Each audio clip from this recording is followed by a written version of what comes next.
Queridos hermanos y hermanas, es un placer compartir la palabra del Señor con vosotros y a la par una responsabilidad importante. Decía Juan el domingo pasado, creo, o el anterior, no sé cuándo te tocó, ¿no? Que siempre a uno le tiemblan las rodillas, ¿no? Las piernas cuando sube aquí, y no es para menos, ¿no? Porque hablar de todo el consejo de Dios para nosotros es algo muy serio, es algo muy importante, ¿no?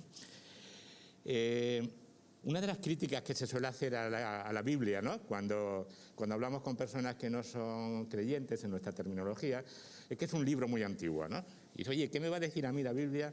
Un libro que el texto más moderno tiene casi 2000 años, ¿no?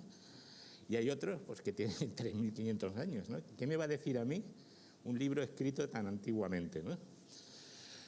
Bueno, eso es verdad. La Biblia es un libro que se escribió hace mucho tiempo, ¿no? Pero yo creo que cualquier observador imparcial, cualquier persona que se acerque a la Escritura sin ningún tipo de prejuicios, ¿no? Estará de acuerdo o rápidamente reconocerá que en la Escritura hay temas tremendamente actuales.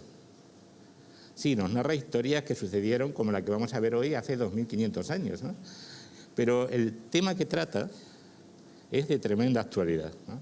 Y no solo el tema, porque si solamente se quedara en el tema, pues estaríamos casi perdiendo el tiempo, ¿no? La cuestión más importante de la Escritura, de la Biblia, es que nos da la solución a esos problemas o a esas cuestiones que se plantean, soluciones que podemos aplicar en nuestra vida práctica, ¿no? En nuestra vida diaria, ¿no? Así que para mí es una de las cosas que más me convence de que la Biblia es la palabra de Dios, que trata temas de total actualidad.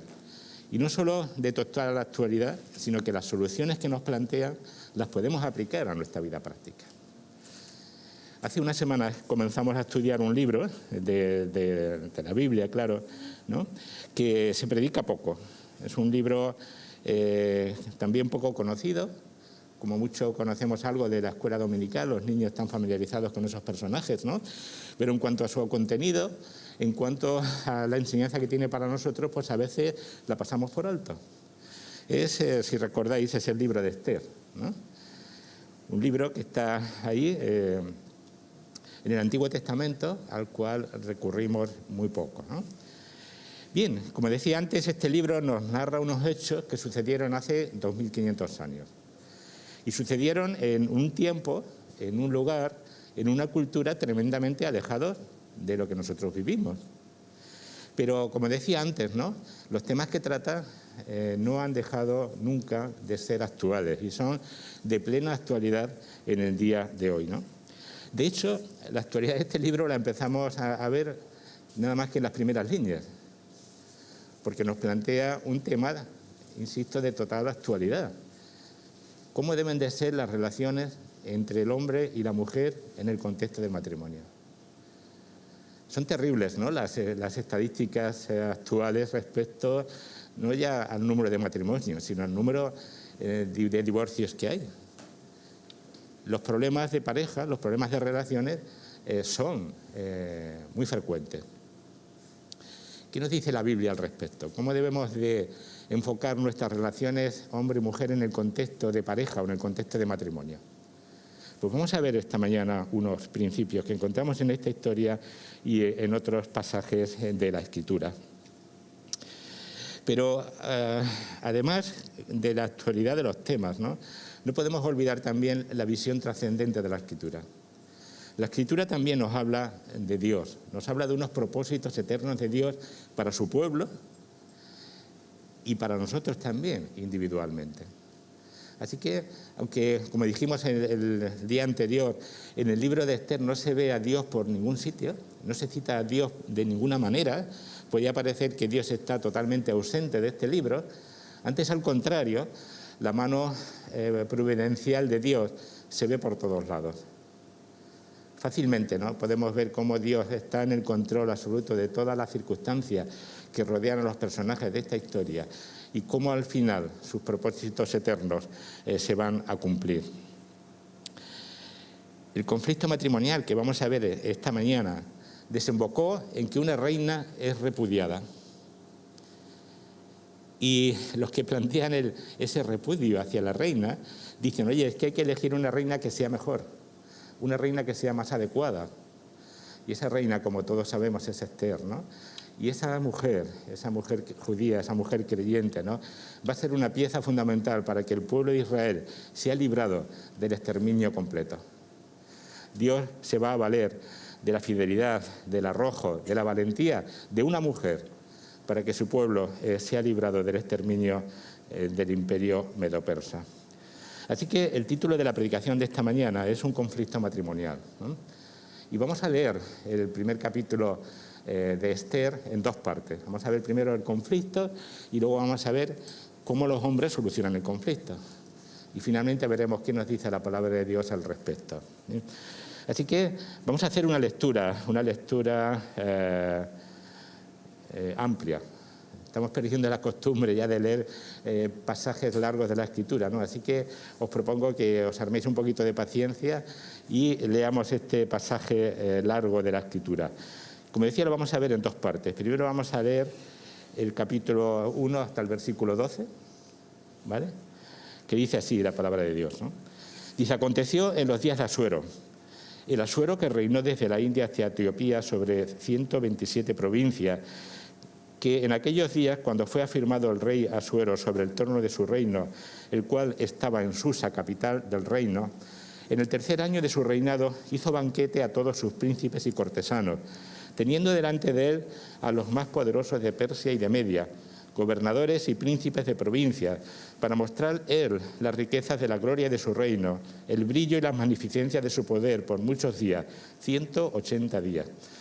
Y cumplidos estos días, hizo el rey otro banquete por 7 días en el patio del huerto del Palacio Real a todo el pueblo que había en Susa, capital del reino, desde el mayor hasta el menor. El pabellón era blanco, verde y azul, tendido sobre cuerdas de lino y púrpura, en anillos de plata y columnas de mármol. Los reclinatorios de oro y de plata, sobre rosado de pórfido y de mármol, y de alabastro y de jacinto. Y daban a beber en vasos de oro, y vasos diferentes unos de otros, y mucho vino real, de acuerdo con la generosidad del rey. Y la bebida era según la ley, que nadie fuese obligado a beber, porque así lo había mandado el rey a todos los mayordomos de su casa, que se hiciese según la voluntad de cada uno. Asimismo, la reina Vasti hizo banquete para las mujeres en la casa real del rey Asuero. El 7º día, estando el corazón del rey alegre del vino, mandó que trajesen a la reina Vasti a la presencia del rey con la corona regia, para mostrar a los pueblos y a los príncipes su belleza, porque era hermosa. Mas la reina Vasti no quiso comparecer a la orden del rey enviada por los eunucos, y el rey se enojó mucho y se encendió en ira. Un pasaje que nos puede parecer profano, ¿no? Pero es palabra de Dios y por tanto tiene enseñanza para cada uno de nosotros aquí en esta mañana. Bien, el texto empieza diciendo que aconteció en los días de Asuero, el versículo 1, ¿no?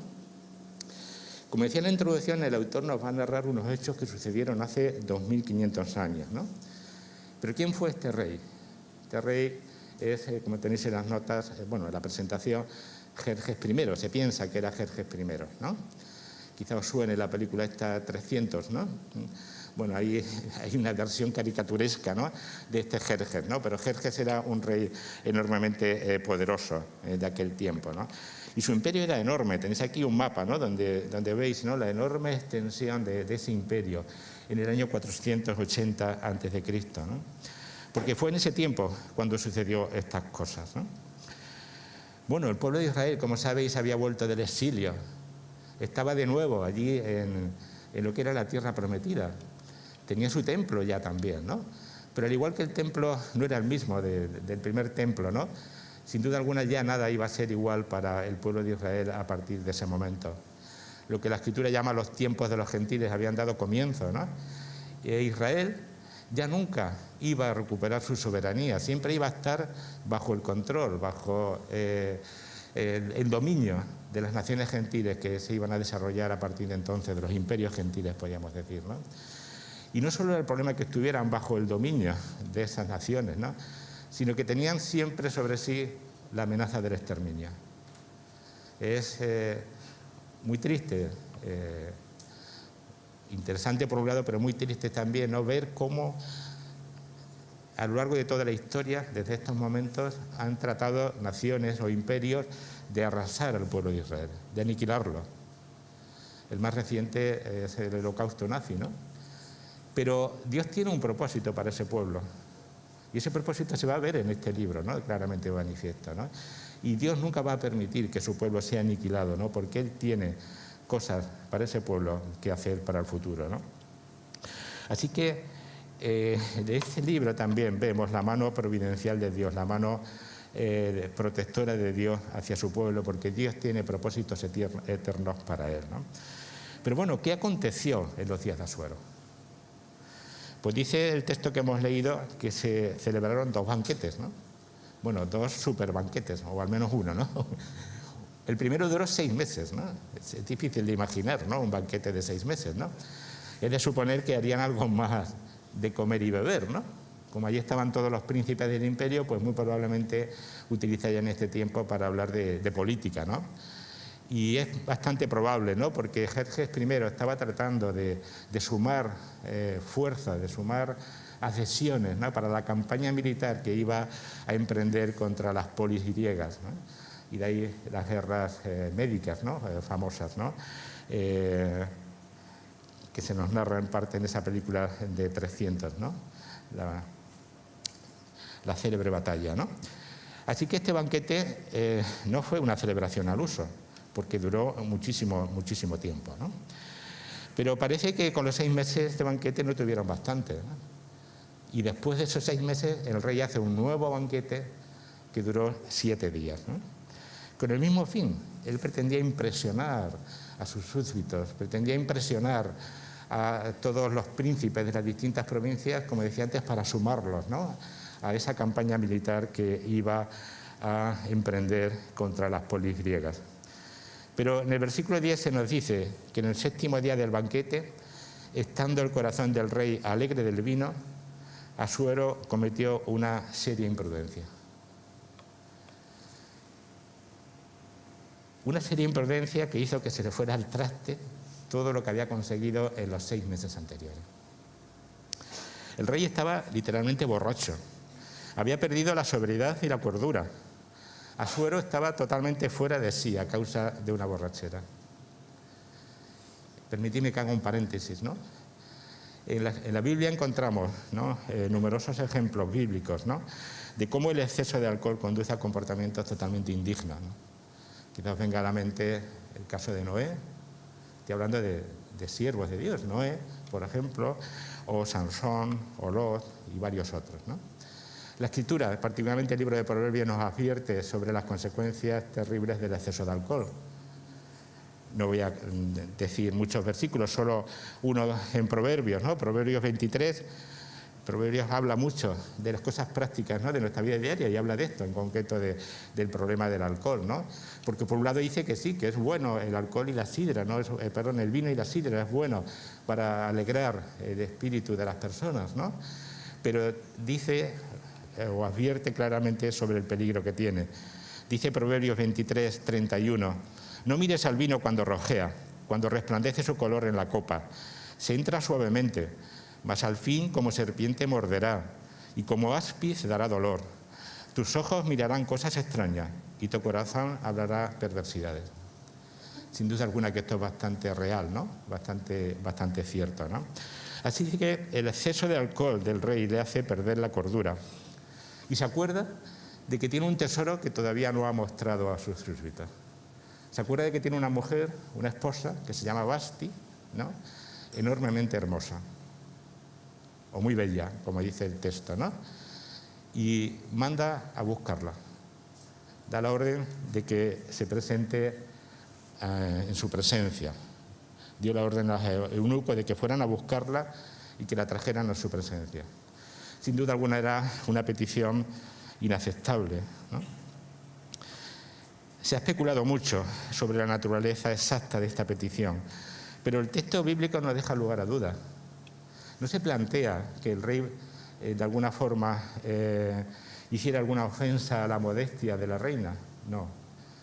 Pero sí la ofendió grandemente a su dignidad. es fácilmente imaginable por nosotros, ¿no? A pesar de la distancia, ¿no? Que no debe ser nada agradable, ¿no? Presentarse con los atavíos reales, con toda su belleza, ante un montón de hombres completamente borrachos. Sin duda alguna que el rey cometió una imprudencia e hizo algo que no debería haber hecho, ¿no? ¿Y qué hizo la reina? Pues lo hemos leído, ¿no? La reina se negó a presentarse ante el rey en estas condiciones y desafió su autoridad. Aquí se desata el conflicto. Vaya contraste, ¿no? Hemos leído que el glorioso emperador de Persia estaba lleno de riquezas, de poder, y ahora se encuentra desafiado, avergonzado y humillado por la reina. Y para colmo, además, en público. Todo lo que había pretendido conseguir, wow, se le cae, ¿no? Vaya forma de acabar la fiesta, ¿no? El rey más poderoso de la tierra dejado en ridículo y en público a causa de la insubordinación de su mujer. ¿Qué pensarían sus invitados? Si ven que no es capaz de mandar sobre su esposa, ¿cómo va a mandar sobre todo el imperio? Y mucho menos para llevarlos a la guerra, ¿no? Menudo conflicto. Yo creo que es importante a todos los que estamos casados, ¿no? Y por supuesto también a los que estáis en ese proceso, ¿no? Es importante, ¿no?, que sepamos, ¿no?, que en el momento en que nos casamos la sociedad nos ve como una pareja, nos ve como conjunto. Y lo que hace uno afecta inevitablemente al otro. La esposa o el esposo pueden ser de honra o de deshonra para su cónyuge. Y esto lo vemos continuamente en todos los ámbitos sociales, ¿no? No voy a poner ningún ejemplo, ¿no? Así que es muy importante eso, ¿no? Los que estamos casados, los que os vais a casar pronto, ¿no?, que lo tengáis bien presente. La sociedad nos ve ya como un conjunto y lo que haga uno afecta inevitablemente al otro. Ahora bien, ¿qué debemos de pensar nosotros ante el incidente entre el rey y la reina? ¿Es intención del autor que nos solidaricemos con el rey o con la reina? ¿Es Asuero un ejemplo flagrante de abuso de poder o lo es Vashti de insubordinación? ¿Debemos, por un lado, deplorar la tiranía machista y la falta de sensibilidad de Asuero o indignarnos ante la obstinación feminista y falta de sumisión de Vashti? Es un debate muy actual, ¿eh? Es un tema delicado, ¿no? Por supuesto, durante siglos la opinión mayoritaria ha sido que Asuero era el agraviado. Aunque Vashti tuviera razones, ¿no?, para no obedecer a su esposo, está claro que no tenía derecho a dejarlo en evidencia, y más dejarlo en evidencia en público, ¿no? Ella le debía lealtad como esposa o como esposo y también como súbdita. Sin embargo, en el día de hoy, si esto se plantease, y probablemente si hiciera aquí un sondeo, probablemente diríamos que no, que Vashti fue la agraviada, ¿no? Vashti se vería como una defensora de la dignidad de la mujer, como una víctima de la crueldad del tirano. ¿Dónde nos quedamos nosotros, no? ¿De qué lado nos ponemos cada uno de nosotros? Bueno, si estáis esperando a que lo diga, no, no lo voy a decir, ¿vale? No lo voy a decir porque el texto bíblico, si os dais cuenta, no se pone de parte de nadie. Se limita a exponer lo sucedido.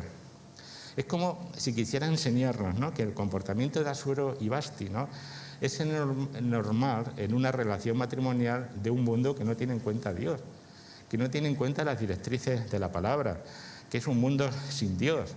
Y en ese mundo sin Dios el marido abusa de su mujer y la esposa no se somete a la autoridad del marido.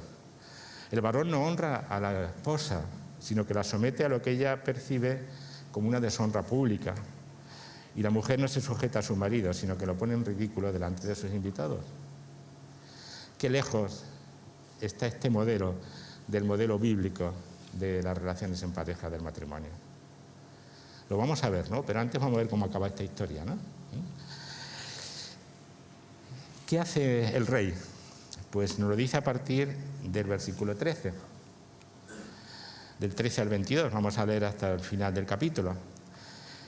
Preguntó entonces el rey a los sabios que conocían los tiempos, porque así se acostumbraba el rey con todos los que sabían la ley y el derecho, y estaban junto a él, bueno, pues los 7 sabios que veis aquí, 7 príncipes de Persia y de Media que veían la cara del rey y se sentaban los primeros del reino. Les preguntó qué se había de hacer con la reina Vasti según la ley, por cuanto no había cumplido la orden del rey Asuero enviada por medio de los eunucos. Y dijo Memucán delante del rey y de los príncipes: no solamente contra el rey ha pecado la reina Vasti, sino contra todos los príncipes y contra todos los pueblos que hay en todas las provincias del rey Asuero. Porque este hecho de la reina llegará a oídos de todas las mujeres, y ellas tendrán en poca estima a sus maridos, diciendo: el rey Asuero mandó traer delante de sí a la reina Vasti, y ella no vino. Y entonces dirán esto las señoras de Persia y de Media que oigan el hecho de la reina a todos los príncipes del rey, y habrá mucho menosprecio y enojo. Si parece bien al rey, salga un decreto real de vuestra majestad, y se escriba entre las leyes de Persia y de Media para que no sea quebrantado. Que Vasti no venga más delante del rey Asuero, y el rey haga reina a otra que sea mejor que ella. Y el decreto que dicte el rey se ha oído en todo su reino, aunque es grande, y todas las mujeres darán honra a sus maridos, desde el mayor hasta el menor. Agradó esta palabra a los ojos del rey y de los príncipes, e hizo el rey conforme al dicho de Memucán. Pues envió carta a todas las provincias del rey, a cada provincia conforme a esa escritura, y a cada pueblo conforme a su lenguaje, diciendo que todo hombre afirmase su autoridad en su casa y que se publicase esto en la lengua de su pueblo. Bueno, si hemos estado atentos a la lectura, ¿no? Ante el desplante de la reina, Asuero se irrita y se enfada. Es como que agarró una pataleta, ¿no? Podríamos decir en plan coloquial, ¿no? Ciertamente sorprende si tenemos la imagen de Asuero como una persona cruel, una persona tirana que no mandara a justiciar a la reina, ¿no? Dicen los historiadores, ¿no?, que Vasti, o el nombre Amestris, que era el nombre persa, ¿no?, debía ser una mujer de armas tomar, ¿no? Así que los autores bíblicos ven en este hecho, ¿no?, el que el rey en el fondo tenía un carácter débil, ¿no?, y no se atrevió a enfrentarse con su mujer, ¿no? Así que, bueno, no sabemos si por esa razón o por otra, ¿no?, el rey decide seguir las costumbres de los soberanos de aquel tiempo y decide consultar a sus sabios, ¿no?, qué tenía que hacer. ¿Y qué consejo le dieron los sabios del reino? Pues lo hemos leído, ¿no? Los consejeros, especialmente Memucán, arreglan fácilmente la solución, arreglan fácilmente el problema, ¿no? Es como ese responsable político que dice: bueno, teníamos un problema y lo hemos resuelto. La forma, pues, da igual, ¿no? Tenemos un problema, lo resolvemos, ¿no? ¿Y cómo deciden resolverlo? Pues por un decreto. Por decreto van a ordenar unas cosas de obligado cumplimiento a todas las mujeres del reino, ¿no? Pero primero Memucán muy hábilmente transforma una cuestión doméstica en un asunto de Estado. Y dice: oye, no solamente contra el rey ha pecado la reina Vasti, sino contra todos los príncipes y contra todos los pueblos que hay en todas las provincias del rey Asuero. Así que eleva el conflicto, ¿no?, de un conflicto personal arriba, a todo el reino, lo transforma en un asunto de Estado, ¿no? Pero después emiten un decreto. Echan mano del boletín oficial de Media Persia de aquel tiempo, ¿no? Y dicen: vale, pues promulgamos un decreto y resolvemos el asunto de golpe, ¿no? Asunto resuelto, ¿no? Bueno, ¿cuál fue el contenido del decreto? Pues el contenido es doble, ¿no?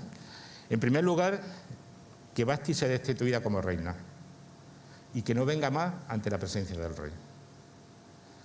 Sí, la reina podía seguir allí en el harén, digamos, de Asuero, a fin de cuentas era la madre del príncipe heredero, Artajerjes, ¿no? Pero ya no podía volver a la presencia del rey, ya no podía estar de nuevo delante de él, no tenía acceso ya a la presencia del rey.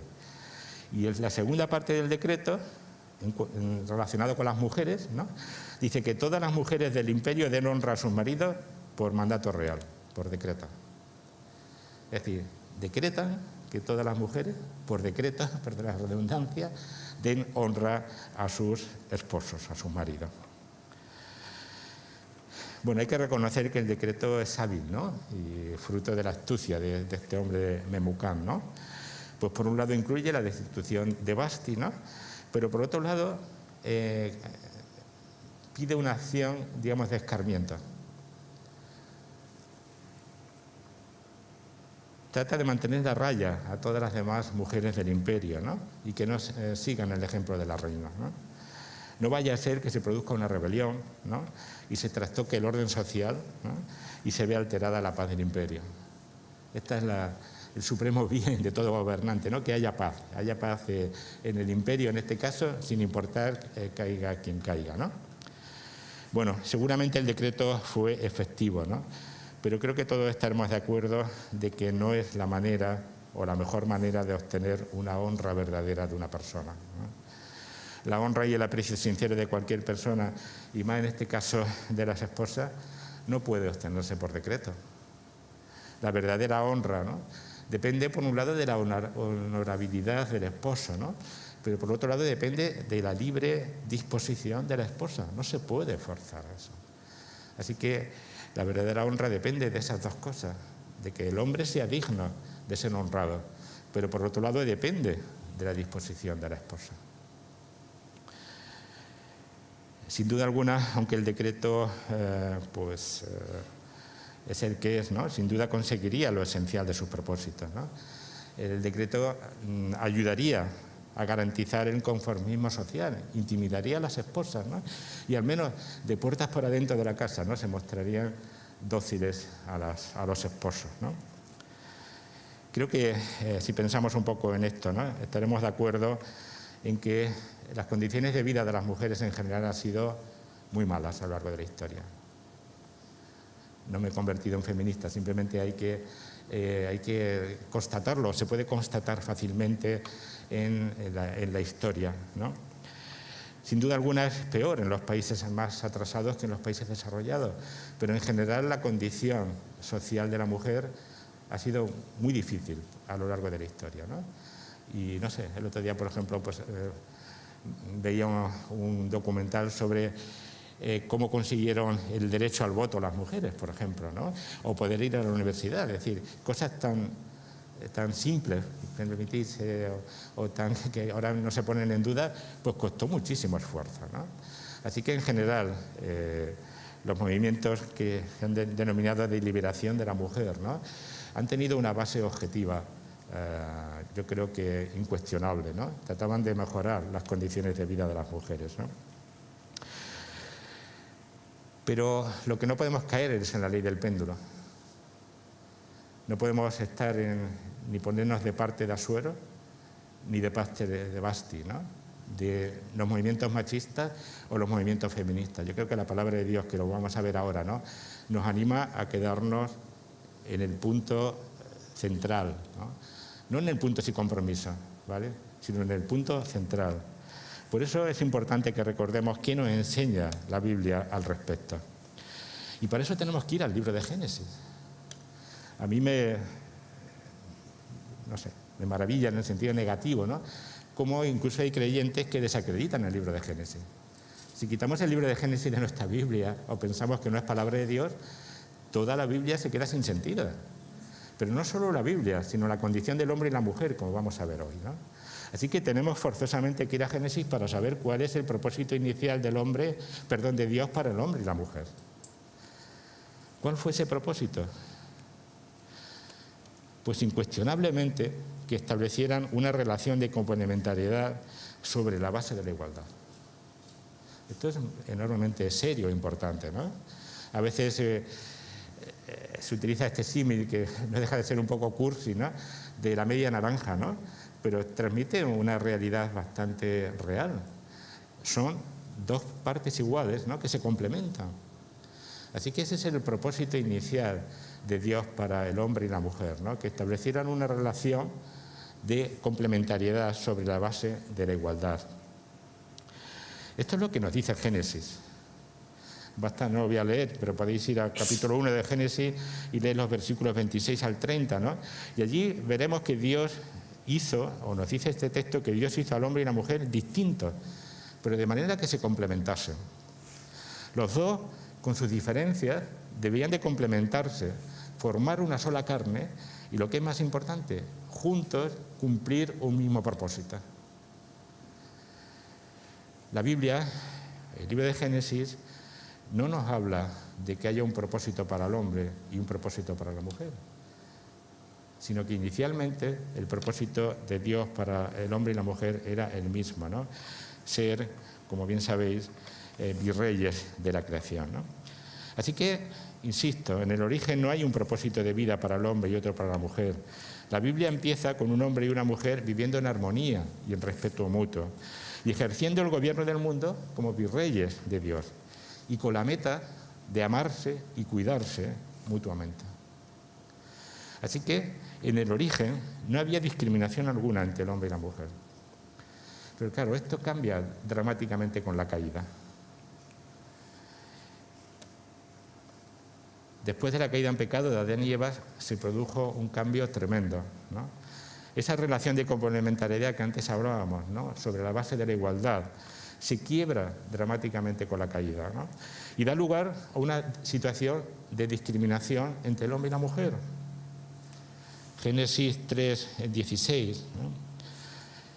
Se produce un cambio tremendo. Este versículo nos dice que la mujer tendrá dolor y lo que viene a continuación es tremendo, ¿no? Dice, tu deseo será para tu marido y él se enseñoreará de ti. Este versículo, insisto, es tremendo, ¿no? Porque parece que hay aquí ecos de la ley de la selva, ¿no? El amor y cuidado, o el amor y cuidado original, ¿no?, se ha transformado en desear y dominar. Si no entendemos este cambio dramático que hay después de la caída, difícilmente podemos entender la situación actual de relaciones hombre-mujer, ¿no? En honor a la verdad, ¿no?, aunque quizá haya muchas relaciones matrimoniales en que esto de desear y dominar sea una realidad, ¿no?, en honor a la verdad, creo yo, ¿no?, que también en muchos matrimonios, muchas parejas, incluso de personas no creyentes, ¿no?, en que esto no es así. Siguen manteniendo ese, digamos, eco original, ¿no?, de cuidar, de amar a sus esposas, ¿no? Pero debemos ser conscientes de que el pecado nos arrastra a plantear nuestras relaciones personales desde el punto de vista del egoísmo o influenciadas por el egoísmo. Y tenemos ahí una lucha continua, ¿no?, que hacer, ¿no?, que plantear, ¿no?, porque tenemos una tendencia natural a ir por ese camino, ¿no?, y tenemos que tratar siempre, ¿no?, de volver a la base de amar y cuidar, ¿no?, en vez de esa base de desear y dominar. Bueno, ¿cuál es el modelo bíblico del matrimonio? Podríamos ir a muchos textos, ¿no? Quizás el más conocido sea Efesios capítulo 5, ¿no?, que supongo que Gabriel dentro de poco ampliará, ¿no? Pero Efesios 5:21 dice así, someteos unos a otros en el temor de Dios. Esta es la clave, ¿no? Ya no habla de someterse uno al otro, sino someteos unos a otros, ¿no?, en el temor de Dios. Las casadas estén sujetas a sus propios maridos como al Señor, porque el marido es cabeza de la mujer, así como Cristo es cabeza de la Iglesia, la cual es su cuerpo y Él es su Salvador. Así que como la Iglesia está sujeta a Cristo, así también las casadas lo estén a sus maridos en todo. Maridos, amad a vuestras mujeres, así como Cristo amó a la Iglesia y se entregó a sí mismo por ella para santificarla, habiéndola purificado en el lavamiento del agua por la palabra, a fin de presentársela a sí mismo, una Iglesia gloriosa que no tuviese mancha, ni arruga, ni cosa semejante, sino que fuese santa y sin mancha. Leyendo estos versículos, yo el primero, ¿no?, tengo que ser consciente de lo lejos que estoy del modelo bíblico en cuanto a mi relación matrimonial, ¿no? Pero estas directrices de la palabra de Dios las debemos de tener siempre en cuenta. Según este modelo, ¿no?, el marido ama a su esposa, toma en consideración sus deseos y necesidades, no vulnera su conciencia ni la trata como un objeto, ¿no?, sino que la honra y se sacrifica a sí mismo por ella. Y la esposa se somete gozosamente a su marido, respeta su autoridad y nunca hace nada que pueda humillarla, ¿no? Insisto, yo primero estoy muy lejos de estos ideales, ¿no?, o de estos consejos que nos dice la palabra de Dios. Pero este es el modelo que Dios nos da para el matrimonio entre personas creyentes, entre personas que seguimos la Escritura. La historia que hemos recordado y que veremos en otros pasajes, ¿no?, pone de manifiesto que todo el lujo, toda la ostentación del imperio más rico del mundo no puede compensar la ausencia de una verdadera felicidad conyugal que solo las sencillas normas de la palabra de Dios puede inspirar. Bien, ya para terminar, ¿no?, Hemos recordado que la Biblia empieza con un hombre y una mujer viviendo en armonía, en respeto mutuo y ejerciendo el mismo objetivo de parte de Dios. Tenían la misma meta, ejercer el gobierno del mundo como virreyes de Dios. Mas esta armonía se rompió. Se rompió por la caída en pecado de Adán y Eva, dando lugar a una discriminación entre el hombre y la mujer que sigue vigente. Pero hemos hecho referencia, ¿no?, que en el libro de Esther también nos habla de propósitos eternos de Dios para con su pueblo. Y es muy importante recordar que dentro de uno de los propósitos eternos de Dios también es acabar con esa discriminación entre el hombre y la mujer. Vivimos en una desigualdad, pero una desigualdad transitoria. Vivimos en discriminación, pero una discriminación transitoria. El pasaje que hemos leído, hoy hemos visto a un rey pagano, ¿no?, celebrando un banquete, pero en el último libro de la Biblia, ¿no?, Apocalipsis, nos encontramos a otro rey, como hemos un poco leído ahí en Efesios, ¿no? Nos encontramos a otro rey, el Señor Jesucristo, celebrando un banquete de boda con su novia resplandeciente, la Iglesia, ¿no?, sin mancha, ni arruga, ni cosa semejante. Los dos ya vestidos de dignidad y caracterizados por el respeto mutuo, que era la intención original de Dios para el hombre y para la mujer. Mientras ese día llega, forzosamente tenemos que convivir con una realidad de pecado, con una triste realidad en un mundo caído y fracasado, en que en todas las relaciones personales, ¿no?, incluida la conyugal, se ven falseadas, entre otras cosas, por el egoísmo.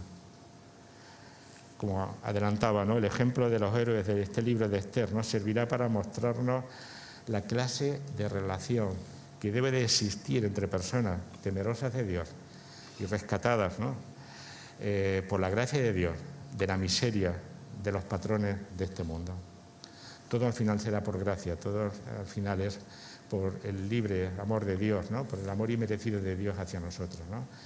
Qué importante es que vivamos con esa expectativa. Por un lado, tenemos que ser conscientes de la discriminación, desigualdad que hay ahora mismo, pero tratar de remediarla de acuerdo a los principios de la palabra de Dios, ¿no? Pero qué bueno es saber que esa discriminación acabará. Dentro de los propósitos de Dios está restablecer la plena igualdad entre el hombre y la mujer, y ya para toda la eternidad. Pues demos gracias a Dios por la esperanza que podemos también encontrar en su palabra. Señor, muchas gracias por tu palabra. Realmente encontramos en ella guía, encontramos luz, encontramos, Señor, solución o guía para resolver los problemas de nuestro andar diario. Gracias porque eso también, Señor, es señal de tu gracia para con nosotros y de tu bondad, porque nos has dejado, Señor, una guía que podemos seguir. Pero, Señor, siendo conscientes de la realidad del pecado que nos asedia, del egoísmo que hay en cada uno de nosotros, queremos rogarte, Señor, que batallemos con tu Espíritu como ayuda para poder, Señor, en la medida de lo posible, reflejar en nuestras relaciones personales, nuestras relaciones de pareja, Señor, ese ideal que tú tienes y que vemos en tu palabra. Sabemos, Señor, que por nuestras fuerzas no vamos a ser capaces. Por ello demandamos que con tu Santo Espíritu, Señor, tú nos ayudes a comportarnos como verdaderos hijos tuyos, ¿no? Siendo conscientes, Señor, de la realidad que nos rodea, pero batallando contra ella. Y sobre todo, Señor, esperanzados en que por tu gracia y por tu bondad, Señor, esta situación que vivimos ahora tiene un fin. Dentro de tus propósitos externos está acabar con esa desigualdad y esa discriminación que aún hoy podemos sufrir. Por ello, Señor, queremos darte gracias por tu salvación, porque no solo, Señor, nos abre un horizonte tremendo de promesas individuales a cada uno, sino también en cuanto a nuestras relaciones personales. Grande es tu amor para con nosotros, Señor. Grande es tu misericordia. Realmente, Señor, como decíamos al principio, hay muchos motivos para estarte agradecido y para alabarte. Queremos, Señor, que así sea y queremos, Señor, rogarte que nos des luz y guía, Señor, en todos los días de nuestra vida. Pues gracias, Señor, por tu amor y misericordia, y te las damos en el precioso nombre de nuestro Señor y Salvador, nuestro Señor Jesucristo. Amén.